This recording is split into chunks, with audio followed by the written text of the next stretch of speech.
Assalamualaikum warahmatullahi wabarakatuh.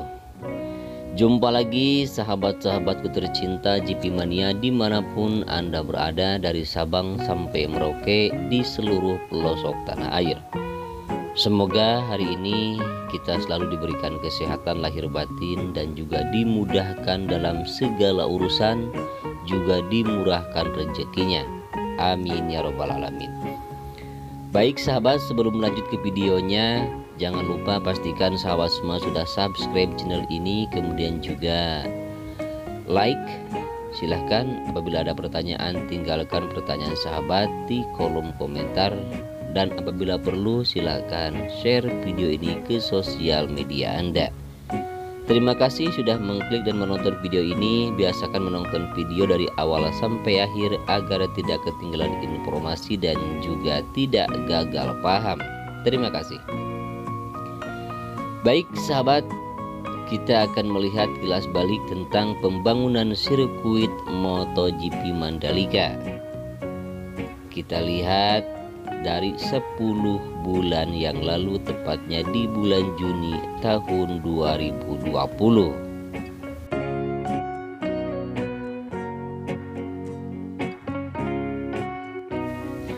Seperti kita ketahui bahwa sirkuit Mandalika ini dibangun awal bulan Oktober tahun 2019, yaitu hari Selasa tanggal 1 bulan 10 tahun 2019. Itu adalah awal mula pembangunan sirkuit MotoGP Mandalika.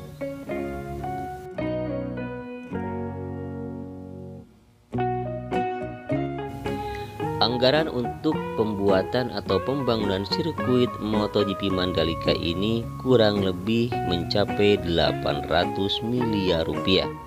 Begitu menurut kata Dirut ITDC Abdul Bar di Bilangan Jakarta Pusat, Kamis 17 bulan Oktober 2019.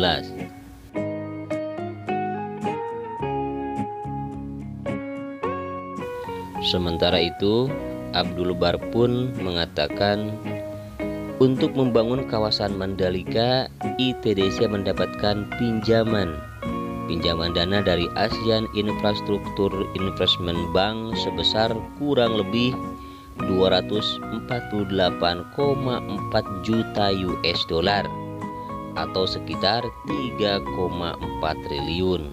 Itu kalau dihitung kurs rupiah 14.000.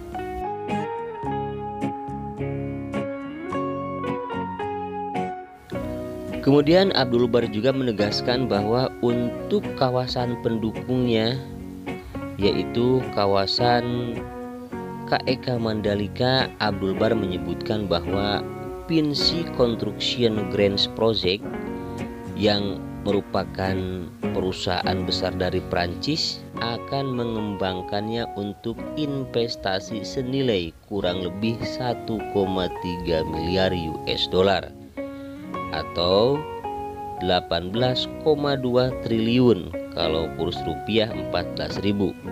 Kemudian dana ini dikucurkan untuk membangun hotel, balai pertemuan, rumah sakit, sampai pusat pembelanjaan di sekitar sirkuit. Dan rencananya investasi ini selama 15 tahun.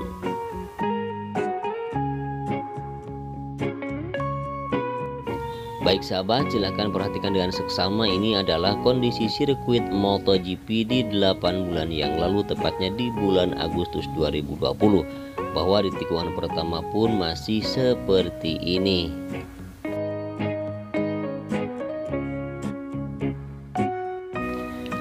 Sirkuit MotoGP Mandalika ini sahabat dibangun di kawasan wisata seluas 1035,67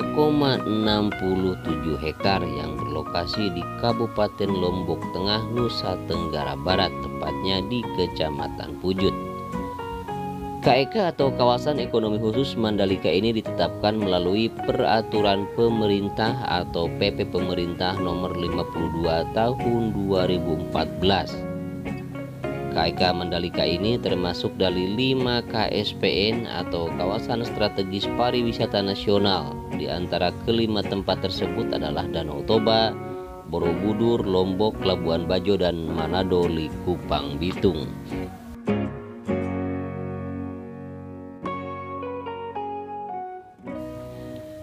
Baik sahabat semua, inilah kondisi sirkuit MotoGP 7 bulan yang lalu, tepatnya di bulan September tahun 2020. Sirkuit MotoGP Mandalika ini membutuhkan land clearing seluas 429.175 meter persegi.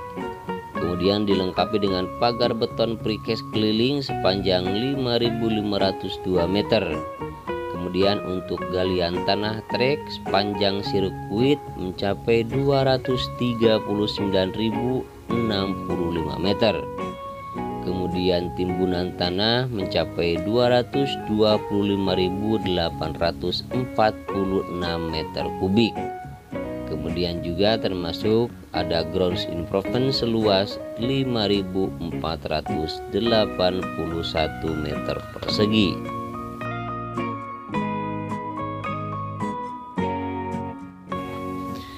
Sirkuit MotoGP Mandalika ini sahabat semua dilengkapi dengan 2 terowongan atau 2 tunnel, yaitu tunnel pertama yang dibangun di ujung trek lurus panjang 700 meter. Kemudian yang kedua tunnelnya dibangun di antara tikungan ke-7 dan juga tikungan yang ke-8. Kemudian tunnel yang pertama mempunyai panjang 65,57 meter, luas 12 meter dan ketinggian 7 meter. Dan tunnel pertama ini terletak di utara sirkuit. Sementara tunnel atau terowongan yang kedua mempunyai panjang 117,77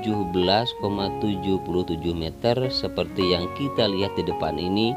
Kemudian juga lebar 12 meter dan tingginya kurang lebih 7 meter, dan tunnel ini terletak di selatan sirkuit. Fungsi tunnel ini dua-duanya sama, yaitu untuk mobilisasi para pendatang atau para pengunjung untuk keluar masuk zona sirkuit, dan juga tunnel ini difungsikan untuk pengangkutan bahan logistik demi keperluan balapan.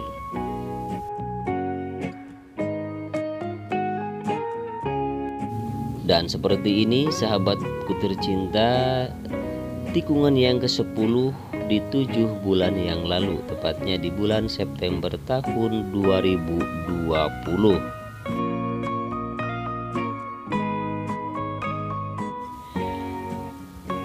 Nah, kalau ini kondisi sirkuit MotoGP di 6 bulan yang lalu sahabat, tepatnya di bulan Oktober 2020 sudah mulai terlihat ya. Untuk main tracknya sudah dilakukan penghamparan subbase atau lapisan pondasi atas. Kemudian juga tunnel yang ke-1 dan tunnel yang keduanya cukup banyak perubahan di 6 bulan yang lalu.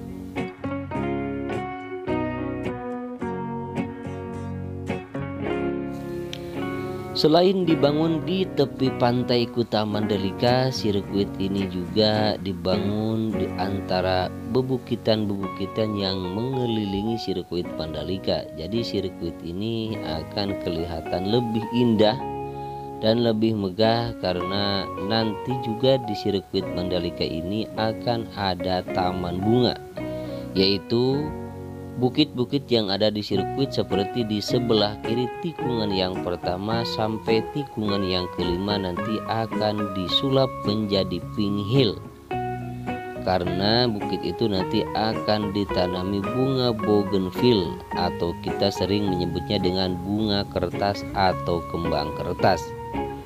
Menurut rencana akan ada 40.000 bibit bougainville yang akan ditanam di bebukitan tersebut.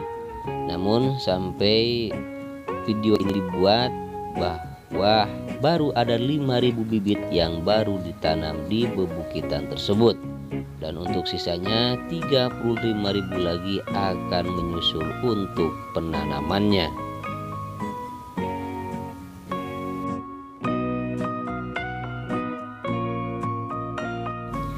Sirkuit MotoGP Mandalika ini setelah jadi nanti akan mempunyai 93.200 tempat duduk untuk penonton.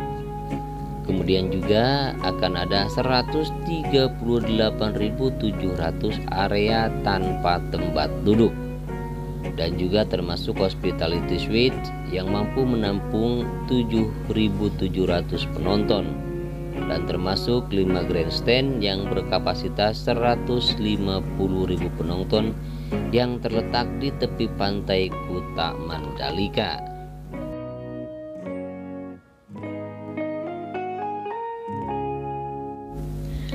Dan sirkuit MotoGP kebanggaan kita ini mempunyai 17 tikungan, yaitu 11 tikungan ke kanan dan 6 tikungan ke kiri. Namun perlu diketahui sahabat bahwa pembangunan sirkuit MotoGP Mandalika ini tadinya mempunyai 19 tikungan. Namun bos MotoGP Carmelo Ezpeleta meminta untuk mengurangi 2 tikungan. Jadi dihilangkan 2 tikungan sehingga hanya tersisa 17 tikungan. Dengan alasan menurut Carmelo apabila terlalu banyak tikungan akan resikonya lebih tinggi untuk para rider. Kemudian diganti dengan trek lurus agar memudahkan untuk melakukan overtaking. Begitu menurut bos MotoGP Carmelo Ezpeleta.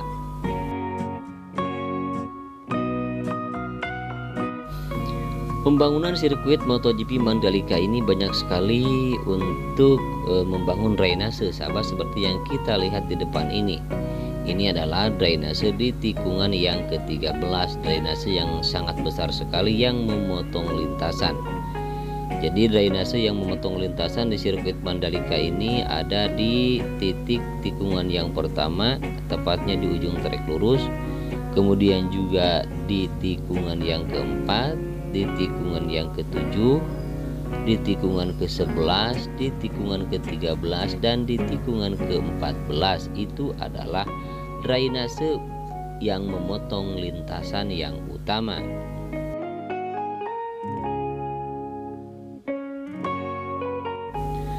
Kemudian juga ada drainase yang dipasang sejajar dengan main track atau trek yang utama, yaitu drainase hauraton yang mengapit main track yang dipasang di sebelah kiri dan di sebelah kanan, kecuali di tikungan yang miring. Seperti di tikungan yang ke-13, di situ miring ke kiri.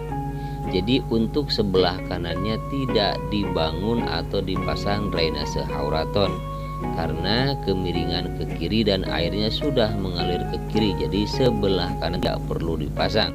Atau juga bagi trek yang berbelok ke arah kanan, treknya yang miring, jadi sebelah kiri tidak usah dipasang drainase hauraton karena posisinya sudah miring ke kanan, jadi airnya tanpa dipasang drainase pun sudah mengalir ke sebelah kanan, jadi di sebelah kiri tidak usah dipasang. Selain itu semuanya mengapit main track atau trek yang utama. Dan drainase hauraton ini memerlukan 2 jenis drainase hauraton. Dan ini sahabat semua di tikungan yang ke-15 menuju tikungan yang ke-16.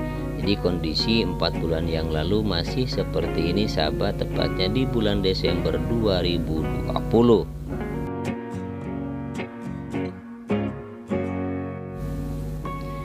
Baik sahabat, ini adalah kondisi sirkuit MotoGP Mandalika 3 bulan yang lalu, tepatnya di bulan Januari tahun 2021, dimana di sini sudah mulai dipasang drainase hauraton ya.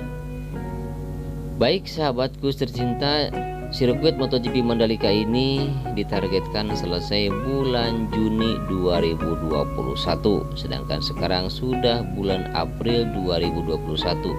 Jadi hanya menyisakan beberapa bulan lagi. Mudah-mudahan apapun yang terjadi dengan sirkuit MotoGP Mandalika tetap mudah-mudahan yang terbaik. Sekalipun kita tidak bisa menggelar balapan MotoGP di tahun ini, masih banyak tahun-tahun ke depan ya karena kita ketahui bahwa 10 tahun kita sudah teken kontrak dengan Dorna, yaitu akan menyelenggarakan balapan MotoGP sebanyak 10 tahun. Dan juga bukan hanya itu, World Superbike juga atau WSBK juga akan digelar di sirkuit kebanggaan kita ini. Jadi tenang saja sahabat, sekalipun sekarang tidak jadi, masih ada tahun depan ya. Tahun 2022 nanti kita benar-benar optimis akan menggelar balapan MotoGP di sirkuit kebanggaan kita ini.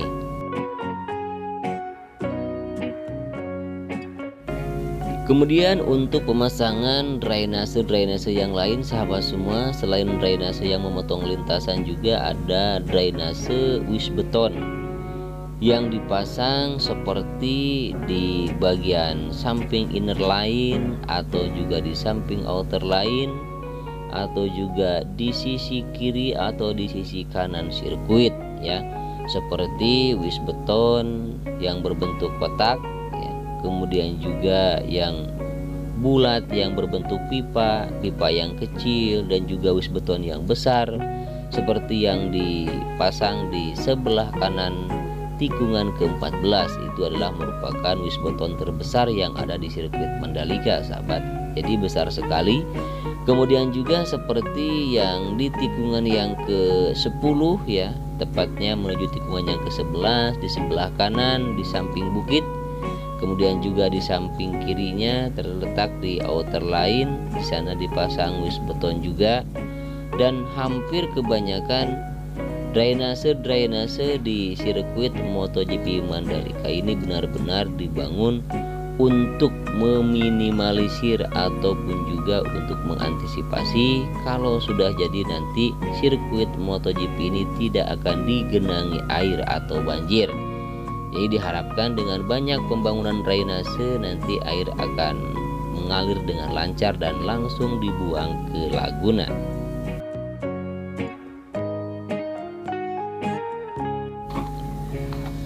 Baik sahabatku, keindahan alam yang terletak di Kota Lombok memang tidak bisa diragukan ya. Bahkan di Lombok ini banyak sekali tempat-tempat wisata yang menjadi tempat wisata favorit yang banyak dikunjungi oleh wisatawan, baik wisatawan domestik maupun wisatawan asing.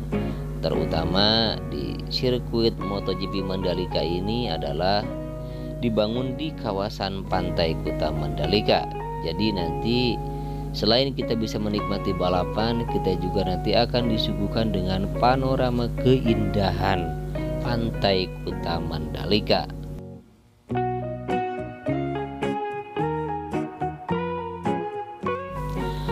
Kemudian untuk menunjang pergelaran akbar MotoGP ini sudah dibangun hotel ya sahabat, terutama yang kita ketahui adalah Hotel Pullman, dan juga ada rumah-rumah masyarakat yang disulap ya menjadi tempat hunian.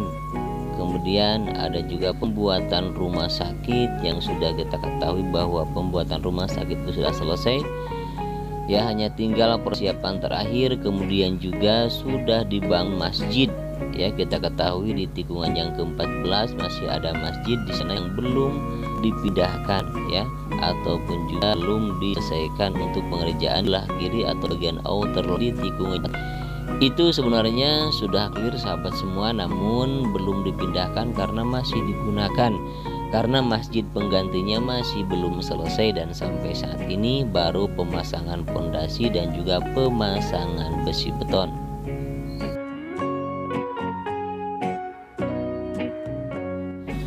Dan perlu diketahui kalau saja nanti sirkuit ini dijadikan sebagai balapan yang resmi ya, nanti akan menggelar atau digelar balapan selama 3 hari ya, termasuk dengan Moto2 dan juga dengan Moto3.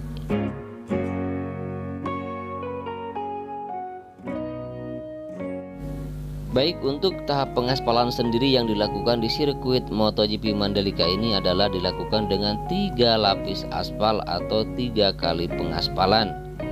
Yang pertama adalah lapis aspal konkrit base atau ACBC.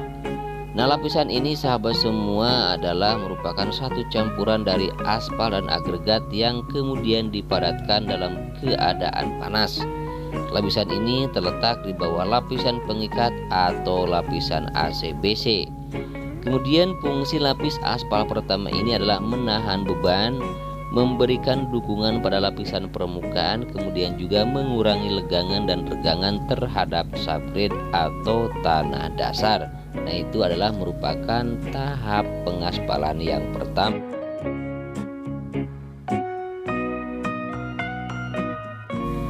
Kemudian setelah dilakukan tahap pengaspalan yang pertama akan diikuti dengan tahap pengaspalan yang kedua, yaitu lapis aspal konkrit binder course atau ACBC. Nah, lapisan aspal kedua ini adalah terletak di bawah lapisan aus atau warning course dan di atas lapisan fondasi atau base course atau lapisan yang paling tengah. Kemudian juga sahabat semua, setelah kedua atau lapisan kedua nanti akan dilanjutkan dengan lapisan aspal yang ketiga, yaitu lapis aspal konkrit warning course atau ACWC. Nah, lapisan ini adalah merupakan lapisan perkerasan yang diletakkan paling atas yang difungsikan sebagai lapisan aus.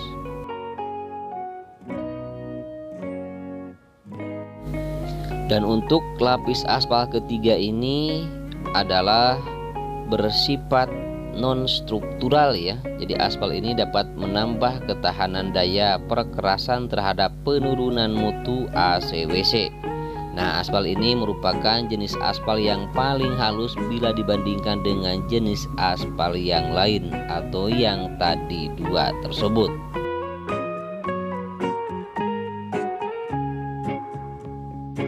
Dan perlu diketahui sahabat semua, untuk pengaspalan di sirkuit ini beda dengan pengaspalan di jalan-jalan raya biasa. Jadi untuk pengaspalan di sirkuit ini ada dua pekerjaan ya, dua jenis pekerjaan pengaspalan. Yang pertama, untuk pengaspalan tahap pertama ini bisa dilakukan sebagian-sebagian alias ada sambungan. Namun untuk lapisan yang ketiga, lapisan terakhir nanti untuk lapisan ACWC itu pengaspalannya tidak boleh terputus alias harus kontinu dan terus-menerus dilakukan hingga semua mintrek atau lintasan teraspal. Jadi menurut kabar nanti akan non-stop selama 24 jam, dan ada kabar juga nanti akan sampai 3 kali 24 jam. Namun demikian, kita nanti akan saksikan saja bagaimana sebenarnya atau proses pengaspalan untuk tahap yang ketiga, yaitu pengaspalan ACWC.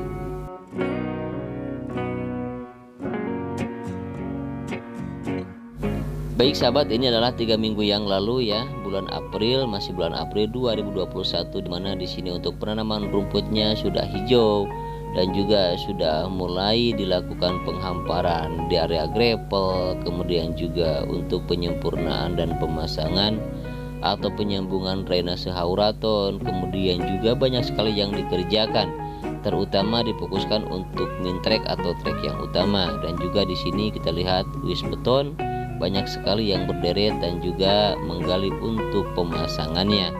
Kemudian juga kita lihat di sebelah kanan di bagian gravel, di sini di tikungannya ke-12 sudah dilakukan penghamparan biotek dan juga kerikil-kerikil halus. Kemudian di sini untuk drainase di tikungan yang ke-14 juga baru mencapai seperti ini di 3 minggu yang lalu.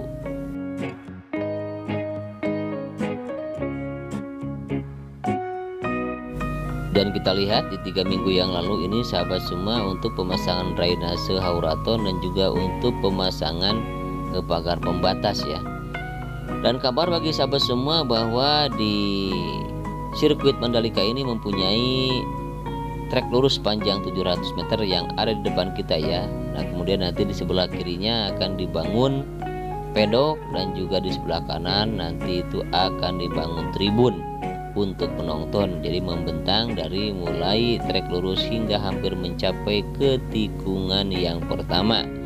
Dan di tikungan yang pertama nanti akan ada tribun juga ya, yang berbentuk letter L ataupun juga berbentuk seperti mengikuti bentuk tikungan yang pertama.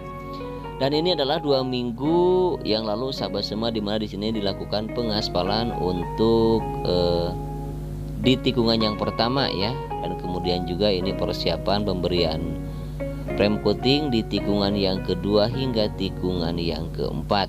Dan ini adalah kondisi di tikungan yang kelima, keenam, dan juga ketujuh sampai di tikungan yang ke-10 di 2 minggu yang lalu, tepatnya di bulan April 2021 ini.